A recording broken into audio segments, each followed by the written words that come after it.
1장 8절 말씀으로 예수 그리스도의 심장으로 사모한다는 것이라는 점으로 말씀의 은혜를 나누고자 합니다. 모든 인간은 모두 불완전합니다. 죄에 대한 본성이 살아있기 때문에 예수 믿고 구원을 받아도 육신의 이 모습이 있기 때문에 언제든지 이 죄성이 폭발할 수밖에 없습니다. 빙산의 일각이라는 말이 있는 것처럼 죄라는 것은 우리 마음속 깊은 영혼에 다 잠겨져 있기 때문에 육신을 걷어내야 비로소 완전한 자유와 완전한 해방을 얻을 수가 있게 됩니다. 따라서 이 땅에 살면서 우리는 칭의를 받는 거죠. 의롭다, 칭함을 받는 겁니다. 완전된 의로운 그러한 존재가 아니라 예수의 보혈의 피로 말미암아 의로움을 받았다는 사실을 깨달아 알아야 된다는 것이죠. 따라서 누구나 할 것 없이 항상 죄를 짓고 거룩과는 거리가 먼 존재가 저와 여러분들입니다. 어떠한 목사도 어떠한 직분자도 어떠한 성결한 사람이라 하더라도 인간이라면 다 죄성을 타고난 그 죄를 스스로 해결할 수 없는 연약한 존재라는 사실을 인정해야 됩니다. 성경에 말합니다. 로마서 3장 10절에 기록된 바 의인은 없나니 하나도 없으며 성경은 선언합니다. 의인은 없다. 그런데 놀랍게도 한 사람도 없다라는 겁니다. 인간은 하나님 앞에 다 죄인이라는 것이죠. 이어지는 11절과 12절에도 말합니다. 깨닫는 자도 없고 하나님을 찾는 자도 없고 깨닫는 자, 하나님을 깨닫는 자도 없고 하나님을 찾는 자, 하나님을 부르짖는 자가 없다는 거예요. 아니에요. 나는 하나님 부르짖습니다. 오늘도 하나님을 부르짖습니다. 그러나 하나님을 찾는 것이지 하나님으로 말미암아 다른 것을 찾는 부르짖음을 의미하는 것이 아닙니다. 여기서 말하는 것은 하나님을 찾는 거예요. 나 하나님이면 됩니다. 하나님을 만나야 됩니다. 하나님이면 족합니다. 다윗의 고백처럼 여호와는 나의 목자시니 내게 부족함이 없습니다. 그 부르짖음입니다. 하나님이 있으면 나는 만족합니다. 지금 내가 죽어도 나는 만족합니다. 왜? 내가 하나님과 함께하기 때문에. 지금 하나님과 동행하면 어떠한 길이라도 나는 만족합니다. 왜? 하나님이 나와 함께하기 때문에. 그 부르짖음을 말합니다. 그 찾음을 말합니다. 다 치우쳐 함께 무익하게 되고 선을 행하는 자는 없나니 하나도 없다. 선, 여기서 말하는 선은 뭡니까? 도덕의 선을 말하는 것이 아니라 하나님을 찾는 거, 하나님을 구하는 거, 하나님과 동행하는 것이, 즉 하나님을 예비하는 것이 성경적인 선입니다. 즉 선을 행하는 자도 없다. 하나님을 예배한 자가 없으니 하나도 없도다. 이것이 오늘날 인간의 영적인 실상이라는 것이죠. 어느 누구도 예수의 십자가 앞에 거룩하다고 말은 못합니다. 우리가 하나님 앞에 담대하게 설 수 있는 이유는 오직 하나, 내가 잘나서가 아니라 내가 의로워서가 아니라 예수의 보혈로 피로 말미암아 담대하게 하나님 앞에 설 수 있고 이 시간에 예배할 수 있다는 사실을 정확하게 인지하고 깨달아야 됩니다. 그것을 다른 말 우리는 복음이라고 말하게 되죠. 사랑과의 관계도 마찬가지입니다. 부족한 존재니 아무리 친한 사이라 하더라도 살다 보면 불일치가 생기고 다툼이 생기기 마련입니다. 그로 말미암아 서로 상처를 받기 마련합니다. 인간의 사이는, 인간의 관계는 상처가 없는 관계가 있을 수가 없습니다. 친하면 친할수록 오히려 상처가 있지만 그 상처가 있는 것을 어느 누군가가 그것을 배려하고 포용하고 그것을 용납하고 이해해주며 넘어가 주기 때문에 그래서 그 사이가 돈독해지는 것입니다. 만약에 그 둘 중에 하나라도 누군가 그렇게 하지 못하게 되면 결국 그 사이는 깨지게 되죠. 즉 사람의 관계는 다툼이 없을 수가 없습니다. 정상적입니다. 인간의 관계는 다툼이 있을 수밖에 없다. 사람의 관계에는 오해가 생길 수밖에 없고 사람의 관계에서는 그 안에서 결국 갈등이 생길 수밖에 없다는 사실을 인지해야 됩니다. 아니에요. 나의 만남은 절대 그런 것이 없습니다. 그럴 수가 없다는 거죠. 누군가가 포기하지 않는 이상은 그럴 수가 없는 거예요. 아주 자연적인 결과가 다툼이라는 겁니다. 왜? 인간이기 때문에. 그래서 인간인지라 아무리 친한 사이라 하더라도 상호간에 갈등과 상처와 분노가 남아 있습니다. 심지어 그로 말미암아 어디로 이어집니까? 원수로까지도 발전하게 되죠. 하지만 이러한 인간관계에서 우리가 알면서 착각하는 것이 하나가 있습니다. 그 착각은 바로 무엇이냐? 나의 모든 인간관계에는 다 나는 잘하고 있는데 상대방이 못해서 그런 거야. 즉 쌍방간의 문제지 일방적인 문제는 아니라는 것이죠. 불안정한 죄인끼리의 공동 책임이지 나는 괜찮은데 저 사람 때문에 그런 거야. 그럴 수가 없다라는 겁니다. 한쪽이 일방적으로 잘못했거나 억울하게 당하는 적은 거의 없다는 사실을 우리가 알아야 됩니다. 한번 따져보십시오. 사람의 관계 가운데 서로 간에 섭섭함을 얘기하다 보면 다 하나씩은 꼭 얘기해요. 아무리 친한 사이라 하더라도 결국 하나씩은 얘기합니다. 수련회 때 촛불 두고 서로 얘기하고 기도하세요 하면은 처음에는 머뭇거리다가 누군가 하나 섭섭하면 얘기하면 그래 너도 그거 섭섭했어? 나도 있어라고 서로 얘기하다 보면 결국 그러면 서로 통곡하고 울면서 서로 용서해 미안해하고 서로 기도해 주는 것을 보게 됩니다. 그런데 희한하죠? 그 다음날 아침 되면 다 원래 자리로 돌아가요. 왜? 인간이기 때문에 그렇습니다. 그래서 성경은 말합니다. 예수님이 이렇게 말씀해요. 마태복음 7장 4절에 이렇게 말합니다. 이것이 우리의 영적 실상입니다. 한번 읽어볼까요? 자, 시작. 보라, 내 눈 속에 들보가 있는데 어찌하여 형제에게 말하기를 나로 내 눈 속에 있는 티를 빼게 하라 하겠느냐? 이것이 우리들의 모습입니다. 저의 모습이고 여러분들의 모습입니다. 남을 지적하는 것은 너무 쉽고 잘 발견이 됩니다. 또 남을 지적하는 거 어떻습니까? 재밌어요. 그렇지 않습니까? 누군가를 비판하는 거 재밌습니다. 1시간이고 2시간이고 24시간이고 365일 늘 할 수 있는 것이 남을 비판하는 겁니다. 정죄하는 것은 희한하게 재밌습니다. 그러나 칭찬은 어때요? 누구 칭찬해 보셨나요? 칭찬은 어떻습니까? 칭찬이 계속 이어집니까? 인간의 모습은 칭찬이 계속 이어지지 않습니다. 칭찬하다면 누군가가 그것에 대해서 불편한 사람이 꼭 나타나요.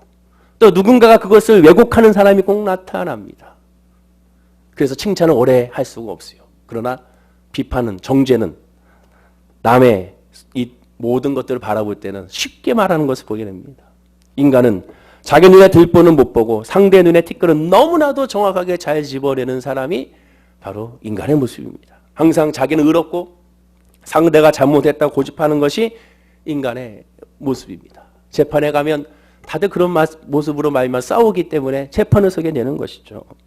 그런데 더 큰 문제는 무엇입니까? 상처를 받아 힘들어지는 것이 대체로 자주 만나는 가까운 사람 사이에 일어나는 경우가 더 많기 때문에 그렇습니다. 동시에 그 사람은 계속 또 만나야 되고 또 만나야 되고 또 만나야 된다니 또 거기서 문제가 발생합니다.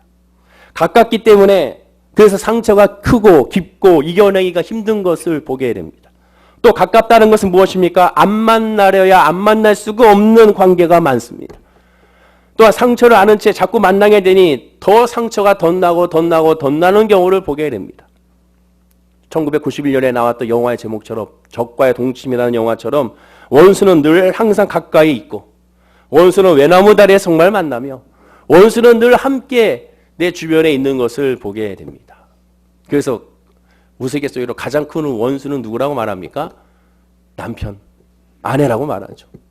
우리 어머니도 예전에 핸드폰에 보면 평생 왼수라고 적힌 것이 우리 아버지였는데 이제는 바뀌어가지고 사랑하는 남편으로 바뀌었는데 예전에는 평생의 왼수로 적었습니다. 왜 그런지 모르겠어요. 그것이 인간의 모습입니다. 그래서 가장 대표적인 인간관계가 뭡니까? 부부관계 아니겠습니까? 그래서 부부 사이를 뭐라고 합니까? 무촌이라고 하잖아요. 무촌. 부모 자식은 1촌, 형제 자매는 2촌이라고 말합니다. 무촌이라는 얘기는 무엇입니까? 모든 것인 관계이면서 모든 것이 아닌 관계라는 뜻이죠. 부부 사이에 얼마든지 이러한 관계일 수밖에 없는 것을 보게 됩니다. 남이 님이 되는 관계, 동시에 님이 또한 남이 되는 관계. 이것이 바로 부부의 사이인 것을 보게 됩니다. 부부뿐만 아니라 가까운 사람의 경우는 항상 서로가 서로에게 거는 기대와 소망이 큽니다. 이상하죠? 가까우면 가까울수록 더 기대가 큰 것이 인간의 관계의 모습입니다. 그래서 옛말에 가까운 사이일수록 예의를 지키라는 말이 있는 것 같습니다. 그러나 이 말이 있다는 뜻은 무엇입니까? 역으로 생각하면 그렇게 하지 못하니까 이런 말이 나온 것이죠. 정신분석학 박사인 조엘 레커라는 사람이 쓴 책 가운데 왜 가까운 사이일수록 더 상처를 받는가라는 책이 있습니다. 이 책을 읽어보면 정말 무릎을 치게 됩니다. 맞아. 그렇구나. 근데 이 책에서 조엘 레커 박사는 이 V스폿이라는 이론을 설명하고 있습니다.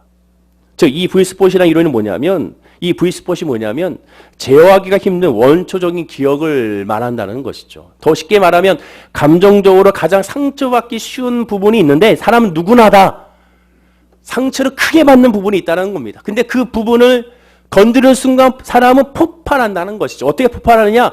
이렇게 설명합니다. 원초적 상처나는 V스폿이 자극을 받으면 모든 이성과 감각이 마비되어 폭발해버린다. 우리가 누군가 관계를 맺을 때 갑자기 어느 순간에 부르르 떨면서 화를 내는 사람도 있는 것을 보게 되죠. 별말 아닌데도 불구하고 또한 장난인데도 불구하고 스쳐 지나가면 아무것도 아닌데도 불구하고 오히려 흥분하는 사람들을 보게 됩니다. 저도 마찬가지예요. 저도 고등학생 때 친구들하고 말할 때 한마디만 하면 제가 거기서 폭발했던 기억이 나요. 왜냐하면 그것이 저의 V스폿이었던 거죠. 제가 너무 말랐어요. 너무너무 말랐어요. 살이 안 찌는 거예요. 그러니까 왜 너는 살이 안 찌냐, 왜 갈비냐, 좀 먹어라, 운동해라, 많이 먹거든요. 또 운동도 열심히 했거든요. 그래서 살이 안 찌는 거예요. 제가 말씀드렸죠. 제가 이 키에 그때도 187cm였는데 187cm에 61kg였어요. 61kg. 지금은 100kg. 그러니까 여기서 61kg 생각을 해보세요. 제가 고등학교 때 사진 보면 와 보기 싫습니다. 정말.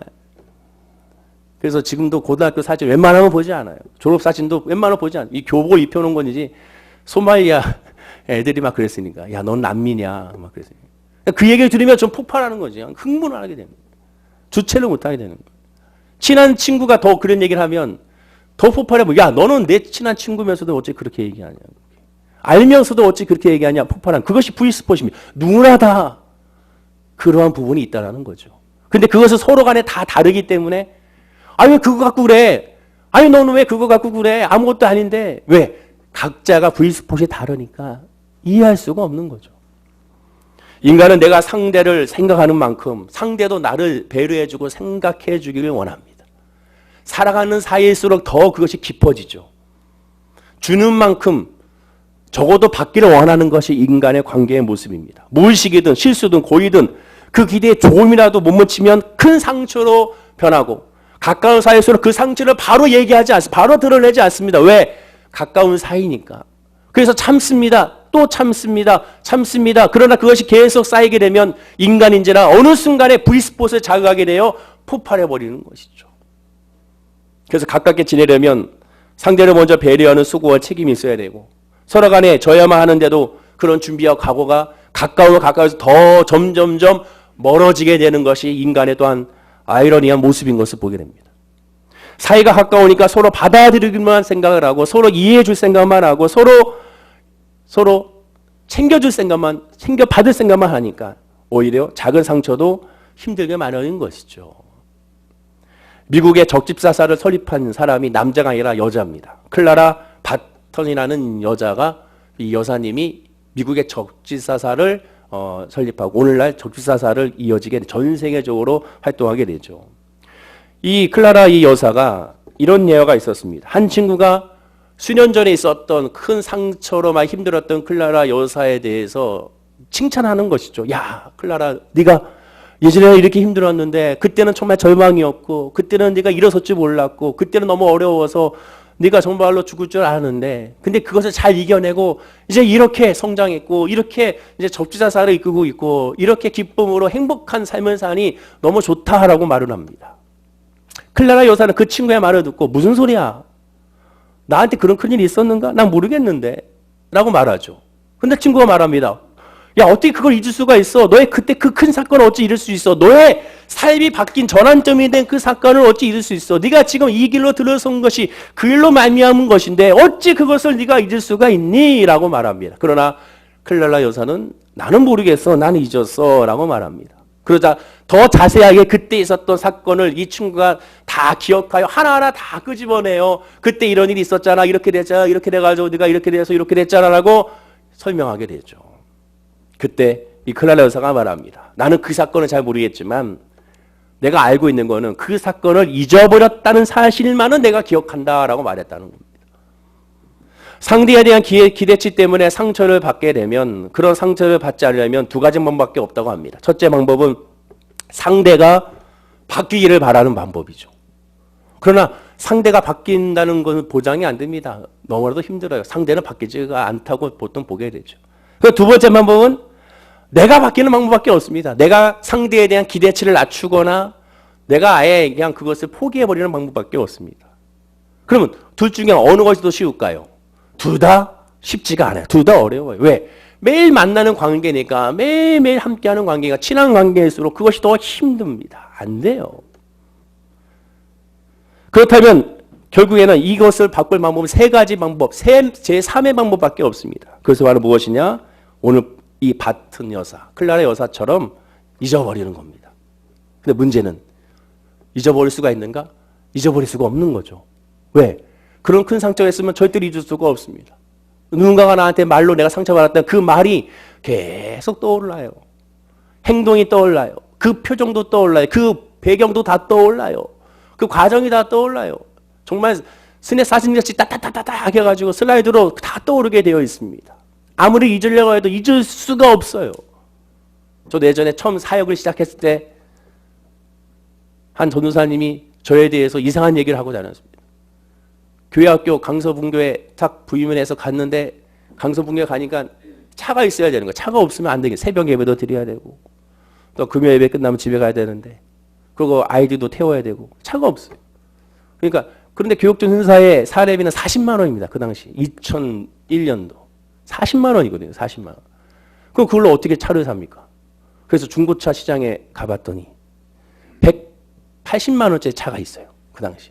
뭔가 할 때 타우너. 혹시 아십니까? 타우너라는 차. 다마스라고도 하죠. 그 차가 있는 거예요. 7인승.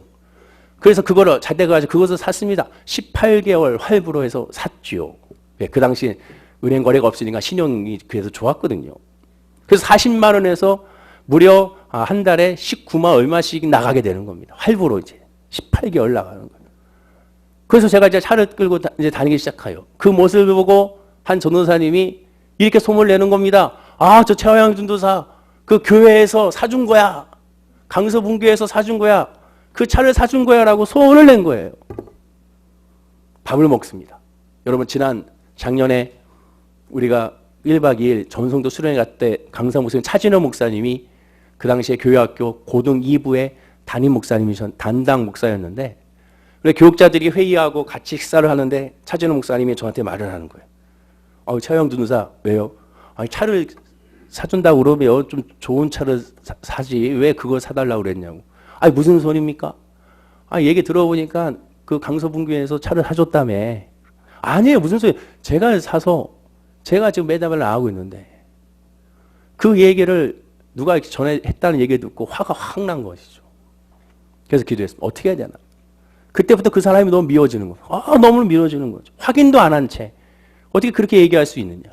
확인도 안 한 채 나한테 물어보지도 않은 채 자기 스스로 확정해서 그렇게 얘기하여 저를 이제 사역을 시작하는 저를 완전히 돈독에 올린 사역자로서 첫 출발부터가 돈으로 시작하는 수역자, 받음으로 시작하는 사역자로서 완전히 바꿔버린 것을 보게 되는 것이죠. 사람이 어떤 거에 상처를 받는 순간 그때 그 모든 것도 잊어버릴 수가 지금 제가 얘기하는 것처럼 잊어버릴 수가 없는 거예요. 근데 바튼 여사는 이것을 잊었다고 말합니다. 인간의 이성으로 봤을 때 비정상적이라고 할 수가 있죠. 그러나 정작 문제의 해결의 키가 바로 여기 있는 것을 보게 됩니다. 상대가 잘못했다는 기분이 남아있어서는 절대 잊어버릴 수가 없습니다.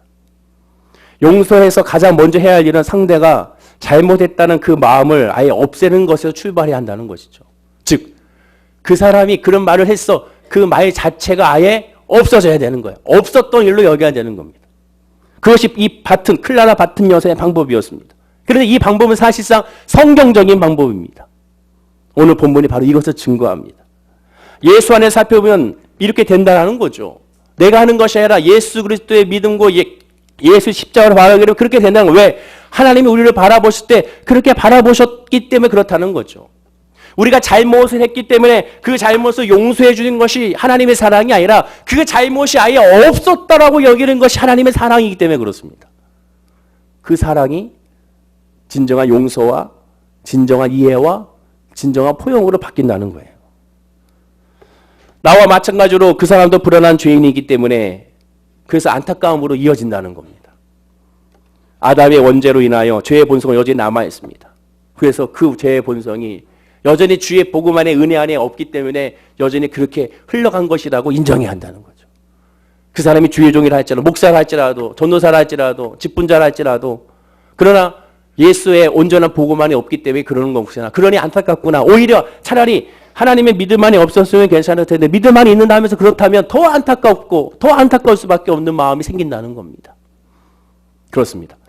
상대도 어쩔 수 없이 연약하고 항상 죄를 지을 수밖에 없는 존재이며 나도 마찬가지의 사실을 인정하는 순간 미움이 사라지고 불쌍한 마음이 드러나는 거예요. 제가 그랬습니다. 제가 그 전도사님에 대해서 너무나도 미웠어요. 제가 그만큼 신뢰하는 분이었기 때문에 내가 배워야 될 분이라고 생각했던 분이 그렇게 말을 하고 다니니까 상처가 컸거든요. 그래서 그때 너무나도 힘들어서 너무나도 싫어서 그래서 또 이제 처음에 시작하잖아요. 와, 목사님들과 사역하면 얼마나 좋을까? 전도사님들하고 사역하면 얼마나 좋을까? 저렇게 예수 믿는 사람들, 하나님의 사람들, 사명자들과 사역하면 너무나도 행복하겠다. 천국과 같은 느낌일 것이라고 생각했습니다. 너무 순진했죠. 그랬던 분에게 그런 얘기를 듣는 순간, 그러한 비판을 듣는 순간, 야, 내가 이거 사역을 못하겠다는 생각이 들었습니다. 처음 시작할 때. 그때 오살리기도원에 올라가서 그때 원로 목사였던 김상호 목사, 할아버지 목사님이 찾아갔습니다. 찾아가서 문을 열고 들어가는 순간 아직도 기억납니다. 첫 마디가 기억이 납니다. 최화영 전도사, 일은 하나님이 하시는 거야. 그 말을 딱 들었습니다. 그래서 저에게 이 얘기하십니다. 저는 질문도 하지 않았어요. 무슨 일이 있었는지 말도 하지 않았어요. 근데 김상호 목사님이 저에게 얘기하시기를 누구를 만나든 무슨 이야기를 듣든 어떤 오해를 받든 그 상대에 대해서는 항상 칭찬해줘. 항상 높여줘. 항상 그를 위해서 격려해줘. 그것이 주의 종의 사역이야 라고 말씀하셨습니다. 제가 그 얘기를 듣는 순간 그때는 참 이해할 수 없었거든요. 그래서 아무 얘기 못하고 네 알겠습니다. 왜 왔는지에 대해서도 묻지 않고 왜 바로 나가셔야 됐기 때문에 그래서 그냥 나왔습니다. 그리고 나 그때부터 생각을 하고 그래 목사님 말씀처럼 높여줘야지. 그래서 그분에 대한 이야기가 나오면 그 전도사님 참 좋으신 분이에요. 정말 사랑이 많으신 분이고요. 항상 저에게 좋은 얘기 해주시고요. 저에 대해서 얘기할 때 항상 칭찬 얘기해 주시고 격려 얘기해 주시고요. 좋은 소문을 내주신 분입니다라고 얘기했습니다. 저의 전임자였거든요. 강서 이 지역분이 전임자이셨는데 계속 오는 거예요. 계속. 자주 오는 거예요. 교회에. 자주 오시는 거예요. 그러니까 생각해 보십시오. 전임 사역자 계속 온다고 생각해 보세요. 처음에는 좋죠. 나중에는 아이들이 만약에 아이들만 있는 곳이잖아요. 250명의 아이들만 있어요. 그러니까 아이들이 예전에 함께 있었던 분이니까 그분과 함께 있는 거예요. 계속. 저는 항상 외투가 되는 느낌이죠. 왜? 아직 그 아이들과 저하고는 공감대가 형성이 되지 않았으니. 근데 자주 찾아오니까 소외되는 느낌이 듭니다. 선생님도 마찬가지고. 그때 그 말이 떠오른 거야. 그래, 김성욱 선생님 칭찬해 주라고. 그래서 제가 얘기했죠. 다음 주에도 오세요. 그 다음 주에도 오세요. 와서 좀 격려해 주세요. 우리 아이들 기도해 주세요. 우리 선생님들 기도해 주세요. 와서 또 같이 식사도 해요. 더 적극적으로 했던 기억이 납니다. 시간이 지나니까 나중에 어떻게 되는지 아십니까? 그분이 찾아와도 아이들이 달려가지 않습니다. 인사만 해요. 오셨어요 선생님? 그리고 제 주변에서 아이들이 떠나지를 않아요. 선생님도 마찬가지입니다. 그때 깨달았습니다. 그렇구나. 이거구나. 하나님의 믿음과 하나님의 마음을 갖는 것이 이거구나. 그리고 칭찬해주고 격려해주라는 것이구나. 때가 되면 하나님께서 그것을 알게 하시고 하나님께서 해결해 주시는구나. 만약에 제가 생각해보시죠. 그때 왜 나한테 그렇게 얘기했습니까? 왜 그렇게 소문을 냈습니까? 왜 그렇게 했습니까? 라고 부딪혔다면 더 큰 문제가 발생할지 모릅니다. 그러나 오히려 김상호 목사님 말씀처럼 칭찬해주고 더 오세요. 더 함께해요. 늘 좋은 얘기 해주셔서 감사합니다라고 하니까 하나님의 은혜가 오히려 바뀌는 역사가 있는 것을 보게 되는 겁니다. 자, 성경을 볼까요? 로마서 7장 15절과 17절입니다. 우리 다 함께 읽어보겠습니다. 시작. 내가 행하는 것을 내가 알지 못하노니 곧 내가 원하는 것은 행하지 아니하고 도리어 미워하는 것을 행함이라. 만일 내가 원하지 아니하는 그것을 행하면 내가 이로써 율법이 선한 것을 시인하노니 이제는 그것을 행하는 자가 내가 아니요 내 속에 거하는 죄니라. 사도 바울은 깨달았습니다. 내가 사람을 미워해서는 되는 것이 아니구나. 그 사람이 잘못된 것이 아니구나. 그 사람에 있는 죄가 그 사람을 힘들게 하는 거구나. 그래서 말하지 않습니까? 내가 행하는 것을 내가 알지 못하니 곧 내가 행하는 것을 행하지 아니하고 도리어 미워하는 것을 행함이라. 나조차도 내가 원하지 않는 것을 행동하고 있는데 저 상대방도 마찬가지겠구나. 왜 그렇게 말을 했을까? 그 사람이 진짜 원해서 했을까? 아니라 그 사람은 하나님의 사람이기 때문에 그 사람도 불쌍한 존재이기 때문에 그 사람이 깨닫지 못하기 때문에 그런 것이니 내가 그의 죄가 그를 지배하지 못하도록 기도해 줘야겠구나. 더 열심히 사랑해 줘야겠구나. 더 열심히 격려해 줘야겠구나. 더 열심히 칭찬해 줘야 되겠구나 라고 사도 바울은 고백하고 있는 겁니다. 성도들이 상대의 잘못을 용서하고 사랑하러 할 때 근본적으로 실수하고 안 되는 건 이유가 여기 있는 거예요. 내가 용서하려고 하고 내가 이해하려고 하고 내가 품으려고 하니까 안 되는 겁니다.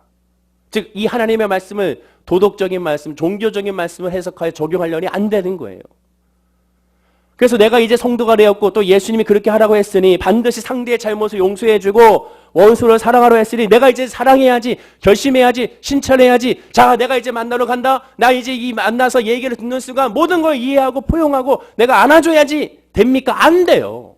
또 얘기 듣는 순간 폭발하고 또 상처받고 그렇습니다. 왜? 내가 하려고 하니까 안 되는 거예요. 우리는 인간의 전적으로 타락한 본성과 그에 대비한 하나님의 무한한 은혜가 우리에게 있어야 그것이 가능하다는 사실을 이 두 가지를 깨달아야 됩니다. 사도 바울이 말하지 않습니다. 우리가 율법에 선하다는 것은 시인한다고 말합니다. 알고 있다는 거예요. 그러나 모든 죄 아래 팔려 있기 때문에 쉽게 용서하지 못한 사실을 왜 깨닫지 못하냐는 거죠. 우리가 용서하고 우리가 사랑하고 우리가 이끌고 우리가 해결할 수는 없습니다. 하나님만 바라봐야 돼요. 그래서 예수를 바라봐야 돼요. 그러니 주님을 의지해야 되는 것이죠. 인간적인 윤리는요, 제한이 있어요. 한정적인 거예요. 어느 한쪽이 더 잘못했는지를 저울질하는 것이 인간의 윤리입니다. 그래서 재판이 라는 것을 하잖아요. 여러분, 대한민국 법원의 상징이 무엇입니까? 그림과 같은 바로 정의의 여신상의 이것이 바로 법원의 상징이고 전 세계의 법원의 상징이 다 이 정의의 여신상의 모습입니다. 정의의 여신상은 지금 들고 있습니다. 한 손에는 저울을, 아니요, 그거 말고 한 손에는 바로 이 법전을 들고 있습니다. 우리나라는 이렇게 하고 있습니다. 근데 일반적으로 이 정의 여신이 디케라는 여신인데 디케 여신은 본래는 한 손에는 칼을 한 손에는 저울을 들고 있는 모습으로 하고 있습니다. 그런데 이 동상을 보십시오. 눈을 가리고 있습니다. 본래 정의 여신은 눈을 가리지 않는 존재였습니다. 그러나 중세에 법이 제대로 공정하지 못함을 실망한 사람 대중들이 이 정의 여신의 눈을 가려버려서 왜? 무슨 뜻이에요? 눈을 가려서 제대로 판단하지 못하고 재판하지 못하는 것을 빗댄 그러한 그림들을 그리고 그러한 동상들을 만들기 시작을 했습니다. 그러자 그 시간이 지나면서 사람들은 이것을 왜곡 해석하죠. 그래, 눈을 가렸을 때 공명정대하게 판단할 수 있다라고 왜곡 해석하기 시작했습니다. 그러다 보니까 전 세계적으로 어떤 나라는 눈을 가린 정의 여신상, 어떤 나라는 우리나라 같은 나라는 눈을 가리지 않는 정의 여신상. 그래서 그것을 알지 못한 사람들은 대한민국 법원이 눈을 가리지 않는 것은 바로 그만큼 공명하지 못하다는 뜻이다. 이미 벌써 시작부터 잘못했다고 말하는 사람이 있는 것을 보여야죠. 왜? 그 배경을 알지 못하기 때문에 그렇습니다. 그러나 생각해 보십시오. 눈을 가렸든 눈을 가리지 않든 이러한 말들이 나오는 이유는 무엇입니까? 인간은 절대로 공명정대하지 못하다는 겁니다. 저울을 들었으나 정확하게 공명하지 못하고 평등하지 못하는 존재가 인간입니다. 왜? 인간은 한계가 있기 때문에 그렇습니다. 예수 때 복음 안에서 모두가 다 똑같이 죄 아래에 있는 우리가 예수 십자가 복음으로 구원받는 것은 그것은 진짜 공평하신 하나님의 은혜인 것을 보게 됩니다. 즉 예수 안에는 해결할 수가 없다는 거죠. 예수 밖에서는 해결할 수 없는, 예수 안에 있어야 진정한 자유와 평안과 회복이 있을 수가 있는 겁니다. 예수 안에 있는 성도는 남의 잘못으로 내가 상처받고 괴로워할 근본적인 이유가 없다라는 말입니다. 즉 내가 먼저 성령에 충만하면 이 모든 것을 이길 수가 있는 거고 긍휼히 여길 수가 있는 거고 품을 수가 있는 거고 사랑할 수가 있게 되는 겁니다. 배우 중에 김민교 씨라고 있어요. 눈이 커가지고 코믹 연기도 잘하시고 연기가 참 잘하시는 분이죠. 또 사람들이 그 말레이시아나 베트남이나 필리핀 사람이라고 오해한다는 그런 배우입니다. 토종 자기는 한국인이라고 버라이어티 쇼 예능에 나와서 자주 얘기하는 분이 바로 김민교 씨죠. 이 김민교 씨가 다큐 사람이 좋다라는 프로와 또 라디오스타라는 그런 프로에서 나와서 자기의 어린 시절을 이야기합니다. 근데 놀랍게도 다들 깜짝 놀랍니다. 어린 시절 어땠습니까? 부유한 가정에서 태어나 큰 저택에서 또한 일하는 사람들도 있고 또한 자기를 공부를 책임져 주는 사람들이 있으면서 아주 부유롭게 자랐습니다. 왜? 아버지가 당시 동아병원의 원장 의사 선생님이었습니다. 부유했습니다. 근데 그러던 어느 날 이 집에 문제가 발생합니다. 아버지가 갑자기 출가합니다. 스님이 되었습니다. 지금도 청봉 스님으로 출가하여 스님의 길을 계속 가고 계십니다. 그 왜 아버지가 잘 나가던 병원장이었던 이분이, 의사였던 이분이 왜 출가를 하게 됐는가? 그 이유를 그가 설명합니다. 아버지가 사기를 당했다는 거죠. 가장 사랑했고 가장 신뢰했던 사람을 통하여 사기를 당하여 모든 재산을 다 날려버렸습니다. 그러면 모든 재산이 다 날려버렸으니 그 충격으로 출가했는가? 그것이 아니라는 거죠. 아버지 얘기 들어보면 재산은 없어도 좋지만 내가 신뢰하고 내가 사랑했던 그 사람에게 배반을 당하고 상처받는 것이 너무 커서 이길 길이 없어서 결국 이것을 이기기 위해 출가한 것입니다. 그 사람에 대한 상처가 컸고 용서가 되지 않았던 것이죠. 그래서 사회자가 물어봅니다. 특히 라디오스타에서 물어봅니다. 뭐라 물어봅니까? 그러면 아버지는 어떻습니까? 지금 행복하십니까? 그런데 그때 이 배우 김민교 이 배우가 아주 의미심장한 답을 합니다. 이렇게 답을 합니다. 지금 아버지의 모습에는 그 얼굴에서 행복도 불행도 없다. 행복한 얼굴도 아니요. 불행한 얼굴도 아니요. 아무런 얼굴 표정을 알 수가 없다. 심지어 아버지 찾아가면 나를 찾아오지 마. 나는 이미 출가했으니 나는 너의 이젠 아버지가 아니니 나를 찾아오지 말라는 얘기까지 들었다는 것이죠. 사기를 당한 건 큰 아픔입니다. 사람에게 배반당한 건 큰 아픔입니다. 내가 믿었던 사람, 내가 사랑했던 사람, 내가 아꼈던 사람에게 상처를 받는 건 큰 아픔이고 상처입니다. 그러나 이 모든 것을 해결할 수 있는 것은 세상적으로는 없습니다. 내가 해결할 수 있는 것도 아닙니다. 오직 이 아픔을 이루어하고 회복할 길은 예수 그리스도 앞에 나오는 길밖에 없다고 지금 성경 우리에게 말씀하고 있는 겁니다. 여러분 가운데 혹시 그런 아픔이 있다면, 지금 용서가 안 되는 분이 있다면 하나님 앞에 엎드려가지고 하나님께 은혜를 구해야 되는 것이 그 부분밖에 없는 거예요.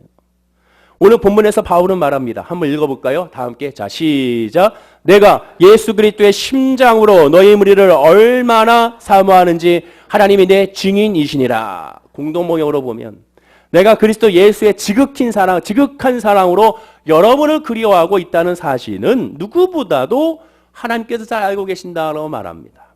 빌립보서니까 빌립보 교회에 쓴 서신 편지입니다.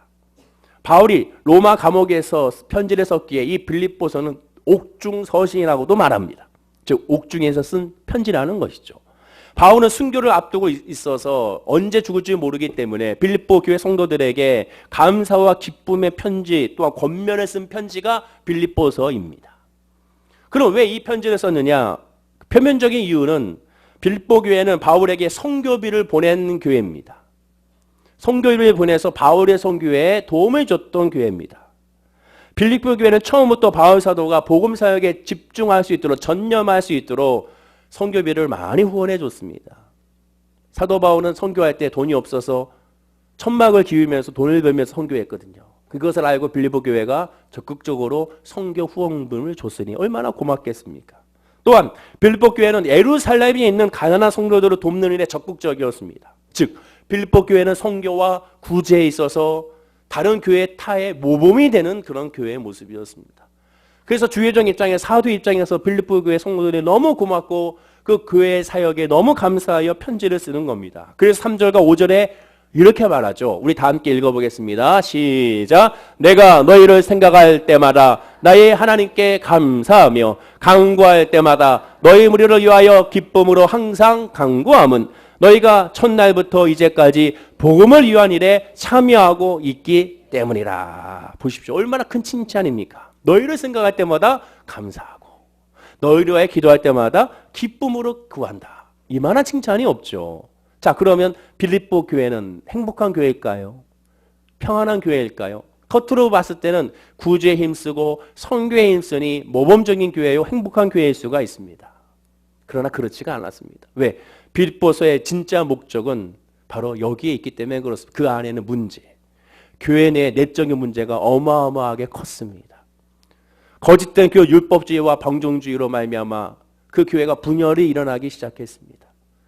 구원은 율법과 함께 해야 된다고 말하는 사람들과 아니다, 은혜로 구원을 받았는데 여기까지는 좋은데 그러나 그 은혜를 구원을 받으니 어떠한 죄도 용서를 받으니 어떠한 죄를 지어도 괜찮다는 식으로 방종으로 흘러가게 된 사람들이 있었습니다. 극과 극으로 흘러가게 됐습니다.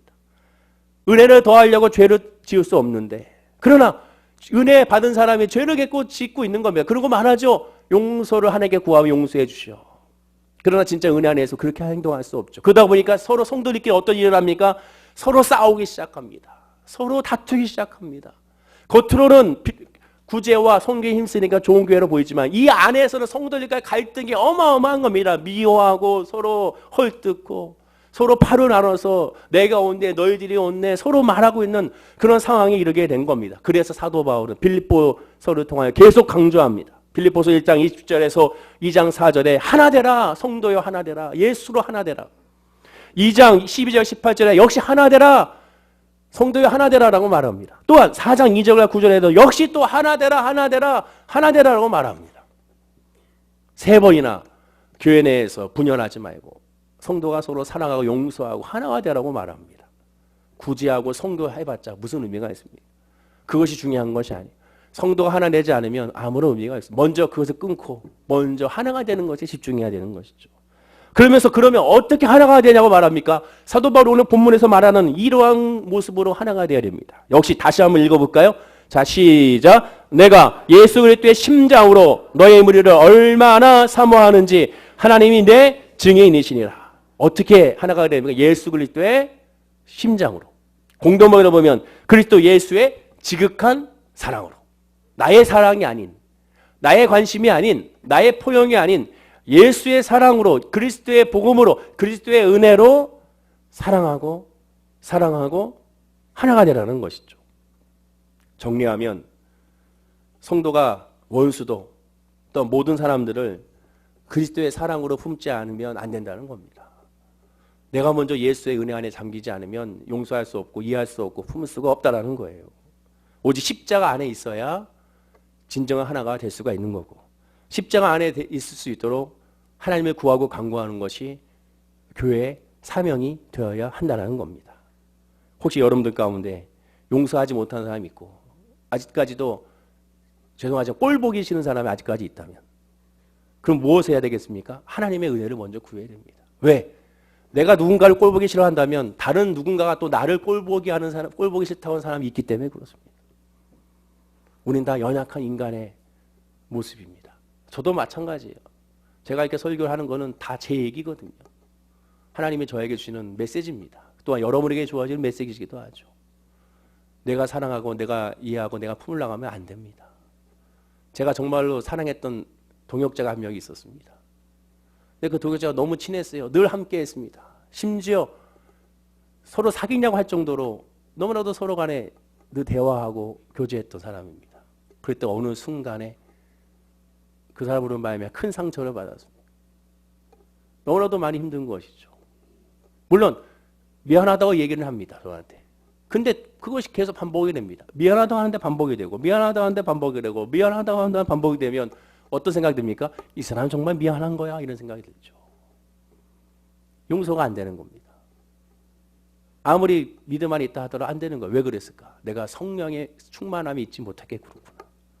그래서 성령에 제가 충만할 경우에는 그 사람을 생각하게 되면 안타깝게 되고 기도해 주게 됩니다. 근데 제가 성령에 충만하지 않을 경우에는 다시 미움이 싹트게 되는 것을 보게 되죠.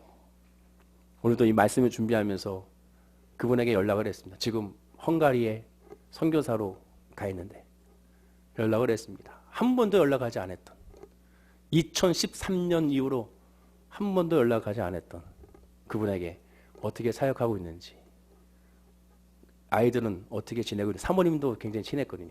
어떻게 지내고 계시는지를 물어보게 됐습니다. 이제 마음 가운데 뭔가 짐을 하나 내려놓는 것 같은 그래서 저도 한마디 했죠. 그때 나도 너무 미안했다. 내가 너무 옹졸했구나 라는 것을 다시 한번 고백합니다. 저보다 나이가 5살이나 많았거든요. 오히려 형님같이 생각했던 우리 사역자인데 저를 많이 생각했는데 제가 너무 옹졸했습니다 라고 말했던 그 고백을 할 수가 있었습니다. 그러나 한편으로는 여전히 인간인지라 그렇게 얘기하면 어떻게 돼요? 또 아니야 내가 더 미안했지 그 말을 하면 좋은데 또 그 말을 안 하네. 그래서 또 이 생각이 들죠. 인간인지 어쩔 수 없어요. 또 나만 이러는 건가? 아니야. 하나님은 다 아시지. 하나님은 다 아시지. 그래서 나중에 한국에 오면 한번 만나게 될 텐데 여러분들 하나님은 다 알고 계시니까 우리가 할 것은 주의 사랑으로 늘 품어주고 기도해 주는 밖에 없음을 기억하고 깨달아 아뢰될 줄로 믿습니다. 그렇게 되면 어떻게 됩니까? 돌을 연못에 탁 던지면 동심원이 생기잖아요. 이렇게 그림과 같이. 하나님의 사랑은 이렇게 형성이 되는 겁니다. 나도 모르는 사이에 퍼져나가는 은혜가 우리에게 있는 거예요. 창세기 13장 14절과 15절을 읽고 마치려고 합니다. 우리 다 함께 한번 읽어볼까요? 자, 시작. 롯이 아브라함을 떠난 후에 여호와께서 아브라함에게 이르시되 너는 눈을 들어 너희 있는 곳에서 북쪽과 남쪽 그리고 동쪽과 서쪽을 바라보라. 보이는 땅을 내가 너와 내 자손에게 주리니 영원히 이르리라. 보십시오. 너 있는 곳에서 바라보라. 너 있는 곳에서 바라보라. 내가 이 문제를 해결하고 내가 이 상처에서 회복이 되면 내가 용서하고 이해해주고 연락해야지. 아니에요. 지금 있는 이곳에서 상처받은 지금, 아파하는 지금, 미운 지금, 원수가 떠생하는 지금 아니면 안 된다는 거죠. 예수의 사랑이 임하면 지금 행할 수가 있게 됩니다. 그러면 하나님께서 모든 것을 책임져 주시게 되는 겁니다. 이번 한 주도 한번 뒤돌아보십시오. 나의 용서가 필요하고 나의 전화가 필요한 사람이 혹시 있지는 않은가. 그리고 한마디라도 내가 말해줄 사람이 있지 않은가 한번 살펴보고 예수 안에서 그 마음을 품고 기도해주고, 만약에 연락을 못한다면 하나님께 믿음으로 기도하십시오. 그 사람을 위해서 기도하고 나를 이끌어달라고 기도하고 그리고 하나가 되게 달라고 기도하는 모습이 되면 반드시 하나님의 은혜로 말미암아 승리하는 열매 맺는 축복에 우리 성도님들이 다 될 줄로 믿습니다. 기도하겠습니다. 아버지 하나님 감사합니다. 예수의 사랑을 가지고 예수의 심장을 가지고 용서하고 이해하고 품을 수 있도록 인도하여 주시옵소서. 나에게 상처를 준 상대와 그 잘못은 무조건 있거나 억지로 용서하려 하지 말게 하여 주옵소서. 그럴수록 더 힘든 것은 내 자신입니다. 내가 하려고 하기 때문에 안 되는 겁니다. 주의 은혜가 임하게 되면, 주의 성령이 임하게 되면 품게 되고 사랑해 주게 되고 용서해 주게 되고 자연스럽게 이루어지게 되는 것을 알게 됩니다. 우리에게 그 마음을 부어 주시옵소서. 예수의 마음을 갖게 하여 주시고 그 마음으로 기도해 주는 마음이 우리 모든 성도님들의 마음이 되게 하여 주옵소서. 감사드리며 예수님의 이름으로 기도드립니다. 아멘. 우리